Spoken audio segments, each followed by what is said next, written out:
Students, in chapter 8, let us learn about the lesson Era of Gandhi and National Movement. Mahatma Gandhi ji, as you all know, the father of India, he played a major role in the Indian freedom movement. So the period between 1920 to 47 is called as Gandhian era. He brought a great model of struggle in the Indian freedom movement. Era means period. So 1920 to 1947, Mahatma Gandhi ji led number of movement and made freedom possible to Indians. The thoughts of Gandhiji and philosophical base of his struggle is defined as Indian independence movement during this period. First, let us learn about the early life of Mohandas Karamchand Gandhi. Mahatma Gandhiji was popularly called as Bapu, and as you all know, he was born on 2nd October 1869 in place called Porabandar. Today it is in Gujarat, Khataiwad district. Karamchand Gandhi was his father. He was Diwan of Rajkot state and Putli Bai was his mother. She influenced Mahatma Gandhiji on moral values. After completing his basic education at Porbandar, Mahatma Gandhiji continued his education. He went to England for further studies. So here is a picture of birthplace of Mahatma Gandhiji, that is Porabandar. This is where Mahatma Gandhiji took his birth. So here is another beautiful picture where Putali Bai and Mahatma Gandhiji can be seen. Now, after completing his early education in India, Gandhiji went to England in 1888 for law education and he completed his barrister law and returned to India. Later, again he went to South Africa, a place called Natal, to represent Dada Abdullah and his company in 1893. Though Gandhiji intended to be at Natal only for 3 months, but he could not live for a longer period in South Africa because he had spent 20 long years at this place. And he could observe in South Africa the existence of apartheid policy. Apartheid refers to racial discrimination. The Europeans discriminating the native South African people in the name called blacks. So, dark skinned and pale skinned people, there was a struggle. He invented a new tool of protest called as Satyagraha, the stress on truth, and he formulated its do's and the don'ts. Many South Africans, they feel very pride in declaring that they say Indians that you have sent an uninformed Gandhi to our country. We sent back the complete of Gandhi. That means when Gandhiji came back to India, he could refine himself and already the spirit of freedom was existing in his mind and the thought. Here is a map. You can see Natal located in South Africa. This place Mahatma Gandhiji stayed for a longer period and he could observe the racial discrimination which existed in South Africa. So you can see over here in this picture how certain areas were restricted to the dark skinned people. So this place only the whites could go and walk, whereas other dark skinned people were not allowed to move in this area. All these differences done by the Europeans made Gandhiji feel very unhappy. So here is one more picture. You can see how was Mahatma Gandhiji in South Africa. So once an incident took place which brought a greater thought in the mind of Mahatma. That is, Gandhiji was traveling from Pretoria and Durban in the first class railway compartment. He had the ticket too, but the ticket collector, he thrown out of Mahatma Gandhiji from the compartment from the moving train. Why did he do that? Because the blacks were not allowed to travel in the first class compartment. Gandhiji protested. He showed the ticket and he insisted to travel. But the white officer, he pushed him from the moving train. It was in the month of December, chilled, cold weather, midnight, and Gandhiji felt too sad. This incident made him to realize the hardship faced by the Indians in the various places of South Africa. He himself has recorded that there were more harsh discrimination in South Africa than in England. After leading a long struggle in South Africa, Gandhiji arrived back to India in 1915. So, this is how it made Gandhiji to jump into the freedom struggle. In the initial protest, Gandhiji, as per the instruction of his political guru, Gokhale, he toured entire India in the third class railway compartment, mainly with the intention of understanding the real situation of Indians at that time. He gave an institutional shape of his struggles by establishing Sabarmati Ashrama at Ahmedabad in Gujarat in 1916. And there he could understand the problems of farmers, Dalits, tribal people, industrial workers, laborers, and other sections of the Indian society. And we have to remember one more important movement which was led by Gandhiji in 1917, that is Champaran movement. This movement was in support of indigo growers and made the British government accept the demands of the farmers. The British forced the Indian farmers to grow the commercial uh, crop, that is indigo, mainly with the intention of extracting the colors. Indian farmers were not ready to grow, but the British compelled them to grow. So, this is how in Champaran the movement led against the British, which was led by Mahatma Gandhiji in 1917. And the next year, 1918, Mahatma started another movement in support of the mill workers of Ahmedabad and made British to accept the demands of Gandhiji. In the same year, another protest we have to remember here is Kheda village of Gujarat.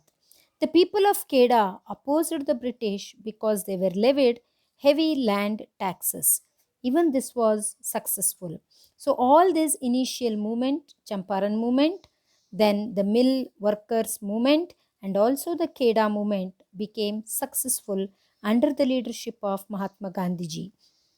The three important weapons used by Gandhiji throughout his life was truth, non-violence, and satyagraha. So here is a picture of Kheda protest, and he also started interacting with the common people, and he made freedom movement more intense by making it as a mass movement. It took a new turn with the arrival of Mahatma Gandhiji. As I said, passive resistance, non-violence, satyagraha, they were the three important political weapons which was used by Gandhiji throughout his struggle. He used to express his thoughts in two important periodicals named Young India and Harijan. Here is a picture of Young India. So, striking articles, instructive criticism, interesting comments were published in this journal. You can also see yearly subscription for this periodical was only rupees 5. And here is a picture of Harijan, another periodical started by Gandhiji. Gandhiji was not only a freedom struggler, but he was also a social reformer who also fought for the untouchables. Satyagraha. What actually means Satyagraha? It is one of the important methods of protest used by Mahatma Gandhiji, which means assertion of the truth. It was one of the major weapon, we can say, which he used in South Africa. It is his moral weapon too. It is based on non-violence. Asserting the rightful place of truth by employing peaceful means can be called as Satyagraha. And Satyagraha became a major social exploration which has ever taken place in the human history. The second important weapon was ahimsa, which means non-violence. This was the basic trait of Mahatma Gandhiji's struggle. He believed that one should face violence with ahimsa and satyagraha. So you can see here how the Indians used to participate and listen to Mahatma Gandhiji's words. Gandhiji's speech was everything to the people of India. Non-violent resistance, which was adopted by Mahatma Gandhiji, and he employed motherly strategies such as ahimsa, satyagraha, and fasting against the brutal force of the British. The British used to follow the violent method like military, police, law, whereas Gandhiji was completely opponent to all these violence principles. The defeat of the mighty English in the hands of Gandhiji itself was a strong and a very determined message in the annals of the history of India. Gandhiji also always wished to have unity between Hindus and the Muslims during the national freedom struggle. He believed that without the unity of Hindus and Muslims, it is very difficult to achieve independence. And he also thought that it would become very difficult to survive as nation in future. He always used to say Hindus and Muslims are the two eyes of Mother India. Now, let us talk about another important movement which took place in India in 1930, that is civil disobedience movement. Before that, we have to talk about one great tragedy which took place in the history of India, that is Jallianwala Bagh massacre. The British had implemented Rowlatt Act in 1919. Through this act, the British started controlling the nationalists. As per the Rowlatt Act, no Indian could carry any arms or ammunitions, and any Indian could be arrested. He can declare him as an offender in the court of law. That means, as per the Rowlatt Act, the British could arrest a man and declare him as an offender in any court of law. This snatched away the rights of the people to assemble for a meeting, making associations, and the free right of expression from the people. So Gandhiji formed an association called as Satyagraha Sabha, mainly to oppose the Rowlatt Act. By utilizing numerous political methods like huge public marches and the meets along with the boycotts, the act was opposed everywhere.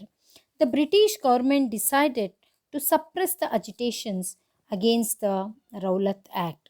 So, one tragic incident took place at Amritsar called as Jallianwala Bagh. Here is a picture of Jallianwala Bagh, and here you can see the large scale of people who were on the deathbed. It is said that nearly around 380 protesters were killed, were shooted mercilessly. Gandhiji had called for one-day hartal on April 6, 1919. Dr. Fakhruddin and Dr. Satyapal and other various leaders who supported Mahatma Gandhiji were arrested in Punjab. So, to protest these arrests, the people had assembled in Jallianwala Bagh on April 13, 1919, on the day of Baisakhi festival. The military general of Amritsar, General Dyer, he fired at the peacefully assembled the people and killed around 380 protesters. Thousands of people were injured, and this incident saddened the people of India, especially Mahatma Gandhiji, who always believed in non-violence. Military rule was implemented in Punjab after this incident. Rabindranath Tagore returned his knighthood award, which was given by British, back to them as a means of opposing their awards. This became the reason for the launch of non-cooperation movement led by Mahatma Gandhiji. Later, Udham Singh, a revolutionary, killed General Dyer in England in order to take revenge on the British. So here you can see the Jallianwala Bagh tragedy wherein General Dyer ordered the innocent Indians to be killed who were listening to the speech without any fault of them. Here is a picture of the butcher of Amritsar, General Dyer, and the great hero of India who took the life of General Dyer was Udham Singh. It is said that Sardar Udham Singh, He could witness the tragedy on the soils of Amritsar. He went to England. He made a friendship with General Dyer, stayed with him for some time, and one fine day in the mass public where General Dyer was giving a speech, he took the opportunity and he shooted General Dyer and killed him. Another important movement we have to talk here is about the Khilafat movement. The Sultan of Turkey were also the religious leaders of Turkey. They were called as Caliph. During the First World War, the British harassed the caliphs, and this was widely protested by the Muslims all over the world. And in India, two brothers, Ali brothers, they are referred as Muhammad Ali and Shaukat Ali, they started a movement against the British, supporting the fight made by the caliphs in Turkey, that is in 1919, and the Muslim fight unitedly against the British. And they also extended their support to the Indian freedom movement. And Gandhiji wanted an active participation on the part of the Muslims in the Congress. This was a movement where both Hindus and the Muslims joined the hands together, and there was a nationwide protest against the British. So here is a picture of Khilafat movement. So here is one more picture where both Hindus and Muslims, they are struggling, they are fighting against the oppressive rule of the British. Now let us know more about non-cooperation movement. This is considered as a special national convention which was held in Calcutta in the month of September 4th, 1920. As the name itself suggests here, the Indians under the leadership of Gandhiji decided not to cooperate in the administrative and other matters with the British.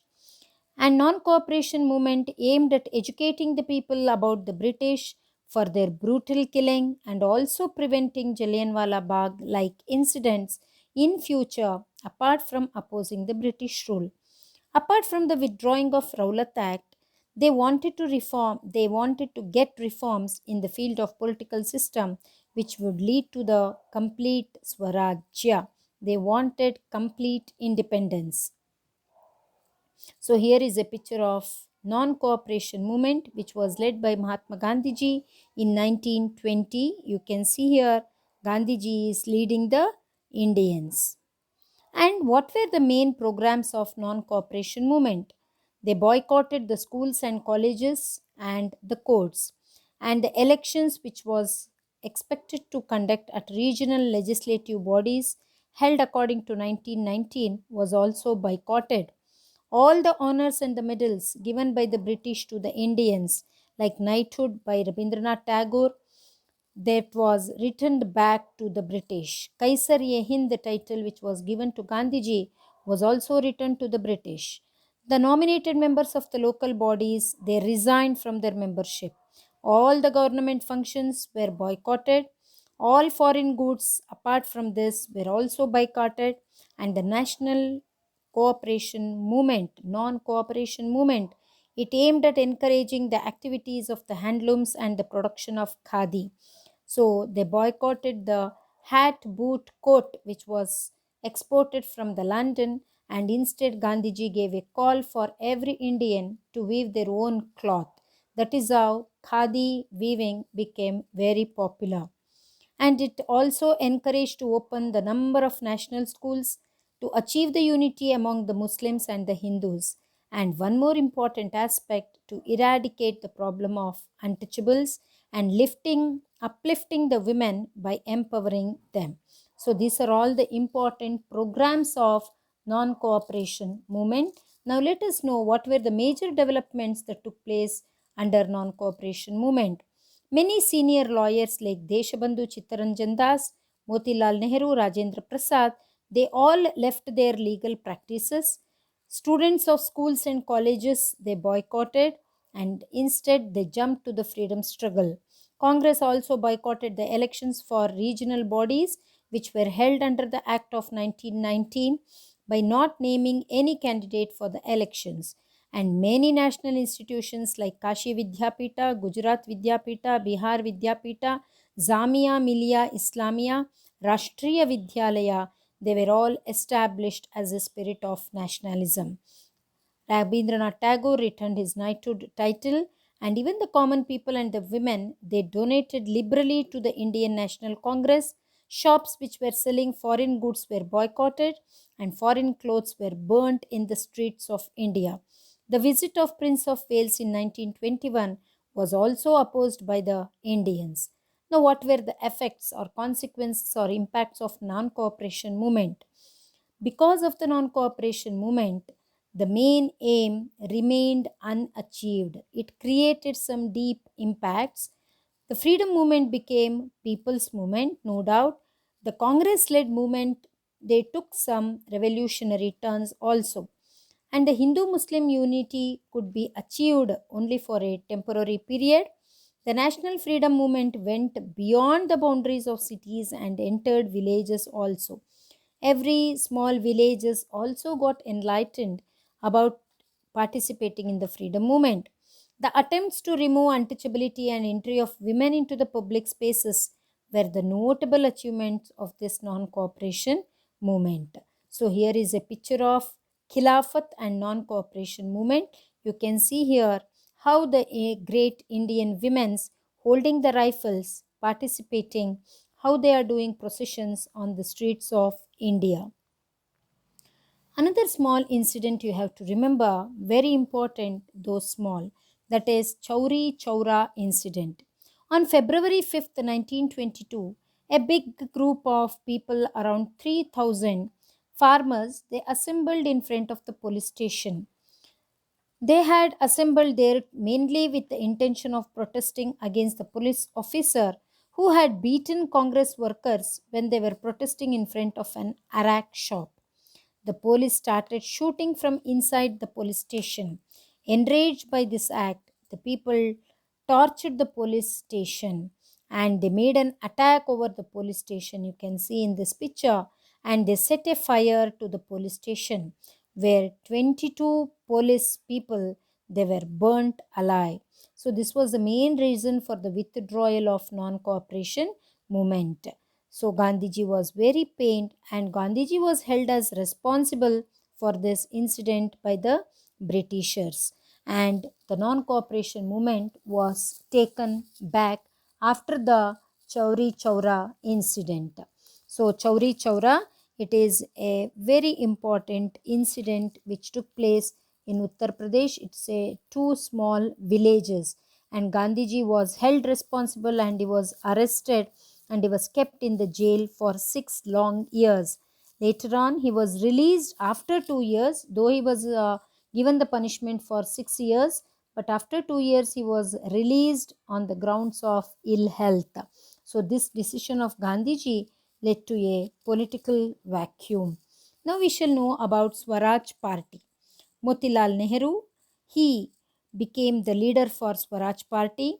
The withdrawal of non-cooperation movement disheartened many congressmen. So Motilal Nehru, Chittaranjan Das, they advocated the withdrawal of boycott of legislative assemblies and to re-enter the system again.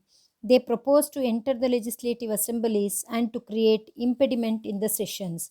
This they also argued that further strengthening of national freedom movement is very necessary. And Swaraj Party was found in 1923 by Motilal Nehru and Chittaranjan Das. In the same year, they also obtained the permission to participate in the election when the Congress National Convention was held in Delhi under the chairmanship of Abdul Kalam Azad. During the elections that were held in November 1923, Swaraj Party won majority of seats. It got 42 seats out of 101 seats which were available. So here is a picture of Chittaranjan Das and secondly Motilal Nehru, the father of Jawaharlal Nehru. So here is a picture of Chauri Chaura where 22 policemen were burnt alive by the Indians. Chittaranjan Das, Motilal Nehru, who started the Swaraj Party. And as a result of this Chauri Chaura, as I said, this violent incident repeated in other places also. So Gandhiji was very unhappy with this and He withdrew this non-cooperation movement in 12th February 1922. And as I said earlier, Gandhiji was arrested. He was held responsible. After 2 years, he was released on the grounds of ill health. Now, what were the important reasons for the beginning of civil disobedience movement? So, the British government appointed a commission called Simon Commission in 1927. This commission was supposed to study the effects of Indian Government Act of 1919, that is Montego-Chelmsford Reform Act. And Simon arrived in India on February 3rd, 1928. And the commission witnessed wide protest. Wherever the Simon Commission went, they were welcomed by the slogan, Simon, go back. And bunds and hartals were organized in different places like Bombay, Lahore, and Madras. Because this commission consisted of only Britishers, no Indians were there. So the Indians did not believe that they get justice under the leadership of the Simon. And Lala Lajpat Rai, who is called the Lion of Punjab, he protested against the Simon Commission and he was beaten by Lati and he died. When the protesters were doing Lati charge in Lahore, there was a death of Lala Lajpat Rai. The death of Lala Lajpat Rai intensified the national freedom struggle further. They also collected more information on Lala Lajpat Rai, and the British government put forth an indirect challenge to the Indians. It also asked the Indians to draft a constitution that can be acceptable to all political parties and the communities of India. Here is a picture of Lala Lajpat Rai. We can remember his famous slogan. He said that, "Let not the bullets of the British enter my body and make my body abomination. Better I shall shoot myself." Such a great Indian freedom fighter. He was beaten on his head by the Lati and he died. So here is a picture of civil disobedience movement which took place in 1930. Once again, it was led by Mahatma Gandhiji. And the challenge which was given by the British was accepted by the committee, and this committee was headed by Motilal Nehru, and it tabled a report. Even Gandhiji appreciated the work done by Nehru committee, and the report advocated for the dominion status for India along with the internal federal structure. It also recommended for the abolishment of the separate constituency which was reserved for minority, creation of language-based regions out of the British India, ensuring the human rights to Indians and implementation of democratic tradition, and many other recommendations were also given in the Nehru report. Later, the Labour Party which came to power and the Prime Minister of England by name Ramsay MacDonald, he held the talks with the Viceroy and he announced that the process of granting dominion status to India would be considered at the earnest. So here is a picture where Mahatma Gandhiji along with Sarojini Naidu, you can see over here, leading the civil disobedience movement. So after this, another interesting development took place in Lahore Congress Convention under the chairmanship of Jawaharlal Nehru. They adopted a resolution demanding a total independence, that is complete freedom or Purna Swaraj. On 26th January 1930, it was declared as the Indian Independence Date, and this convention authorized Gandhiji to hold civil disobedience protest marches. In order to mark the historical importance of this session, the Constitution of India was also adopted on 26th January 1950. Now we shall talk about Dandi March. Dandi March took place in 1930. The working committee of the Congress met at a Sabarmati ashram in Ahmedabad and passed a resolution to hold civil disobedience under the leadership of Gandhiji. Gandhiji wrote a letter to then Viceroy by name Irwin and demanded 11 points. In case the government does not accept the demands of the Gandhiji, the people would reject the paying of taxes and also start civil disobedience movement all over India. The British had levied a tax on many products including the salt. As the Viceroy rejected the letter, declared on March 12, 1930, that he would walk with followers up to Dandi, the coastal area of Gujarat. As promised, Gandhiji covered 375 kilometers on foot and reached Dandi. So he broke the law by holding a fistful salt without paying the tax which the British had levied on the salt. So here is a beautiful picture. You can see the long march made by Mahatma Gandhiji. In the beginning, there were very few who accompanied Gandhiji, but by the time Mahatma Gandhiji reached Dandi on the seashore, it had become a mammoth procession, and you can see Gandhiji preparing the salt and distributing freely to the people of India. So here you can see how on the shore Gandhiji is taking a handful of salt water, and you can also see many other Indian freedom fighters like Rajendra Prasad, Nehru and others who are accompanying Mahatma Gandhiji in salt satyagraha. Charaka the spinning wheel became more famous during the march. Thousands of people participated in the salt satyagraha. National Movement Week was observed from April 6 to 13. Many leaders like Vijay Lakshmi Pandit, sister of Jawaharlal Nehru and the daughter of Motilal Nehru, Kamala Nehru, wife of Jawaharlal Nehru, Vallabhbhai Patel, Rajgopalachari, Babu Rajendra Prasad, and many other leaders participated along with Mahatma Gandhiji in Dandi March, and they were all arrested and put behind the bars. Slowly, the movement spread to the other parts of the country as well. Meanwhile, a meeting of legislative representatives was held at London in 1930. The British called for roundtable conferences, and this conference was called to all the colony countries. This meeting conveyed the message the government alone cannot take measures and ignore the Indians. For the first time, representation was given to untouchable community also to participate in the roundtable conferences. In order to facilitate the participation of leaders, the imprisoned leaders like Gandhiji and many other Congress leaders were released from the prison. Many leaders representing various communities and kingdoms participated in the meeting, like Dr. B.R. Ambedkar, M.R. Jaikar, Tej Bahadur Sappu, Muhammad Ali Jinnah, Srinivasa Shastri, and others.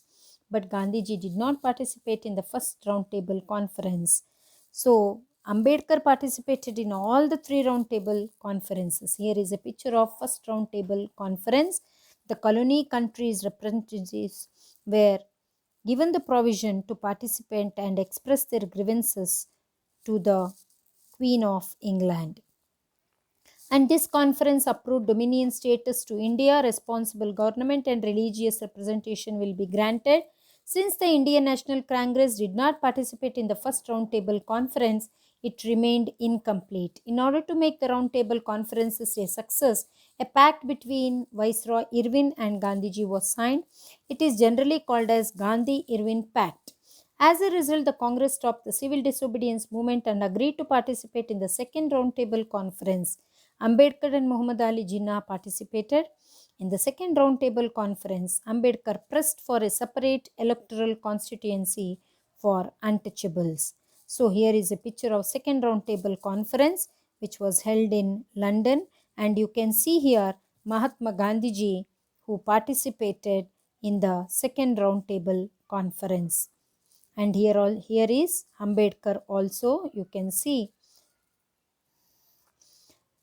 So, when the separate communal electorate was demanded for the untouchables by Ambedkar, Gandhiji opposed this. This resulted in the ideological difference between Gandhiji and Ambedkar. As a result, the second roundtable conference too ended without any conclusion. But the British government announced its decision to provide separate electoral constituencies for the untouchables. It implemented communal award in 1932. Mahatma Gandhiji opposed this and started fasting unto death. Efforts were made to convince Ambedkar. As a result, Pune Pact was signed between Mahatma Gandhiji and Ambedkar. According to this pact, few constituencies were reserved for untouchables among general constituencies. In such constituency, the untouchables became the representatives of all. The British government instructed for the formation of federal government at the center and regional government at the states. In this background, the third roundtable conference was organized in 1932. The Congress did not participate, opposed this, As a result of all these three roundtable conferences, the British brought in the Government of India Act of 1935, which provided for federal structure at the center and regional autonomy at state level. Political rights were now available for Indians. As a result, the Congress and the Muslim League participated in the election in which the Congress gained majority of votes and formed the government. By this time, due to various political developments which held in Europe, the Second World War had also started in 1939, and the Viceroy unilaterally declared India's war against Germany without taking any consent from the Indians. Indians were made to participate in the Second World War. The Congress walked out of the cabinet opposing this decision. Gandhiji declared personal satyagraha against the decision of the Viceroy. Then the Stafford Cripps was sent to India to mediate. This is called as Cripps Mission, and in the year 1942. To oppose that, the final ultimatum was given to the British by declaring Quit India movement in 1942. The Stafford Cripps Commission, which was sent by the British government, proposed some suggestions in front of the Indians. What were those proposals? Like, according to dominial status to India will be given, and calling a meeting to draft new constitutions were tabled. It was proposed that all states will have liberty to be the part of the new federation or not. These proposals were opposed by the Indian National Congress and called for Quit India movement. Quit India declared British. The ultimatum was given to the British to quit from India. Gandhiji gave a call to the fellow Indians, do or die. That means participate in the freedom struggle was given to all the Indians. As a result of this, Gandhiji, Nehru, Rajendra Prasad, Abdul Kalam Azad, Sardar Vallabhbhai Patel, Acharya Kriplani, and Kasturba, they were all arrested and they were imprisoned. So here is a picture of Quit India movement, a very big movement compared to all the previous, and the ultimatum was given to Indians, do or die. Since most of the Congress leaders were jailed, non-Congress were not to organizations took the lead in this movement. This movement created a new leaders, and the young Jaiprakash Narayan, J.P. Narayan, who is popularly called, he took up the leadership of this movement. He was the leader of socialist wing of Congress. He, along with his supporters, engaged in revolutionary work. The socialists brought out a document titled The Freedom Struggle Front and outlined their strategies. They trained factory workers. They called for the support of the common people also. They collected the money, and the people provided hope to the Indians in its difficult times. Meanwhile, the efforts were also made outside the border of India too. The effort of Subhash Chandra Bose are really commendable in this direction. Vallabhbhai Patel, Abdul Kalam Azad. After the election in 1937, the Muslim League, which was started in 1906, kept out of government formation. When the Congress walked out of the government in 1939, opposing the unilateral decision of the Viceroy to participate in the World War II, Muslims celebrated this walkout as Vimukti Divas.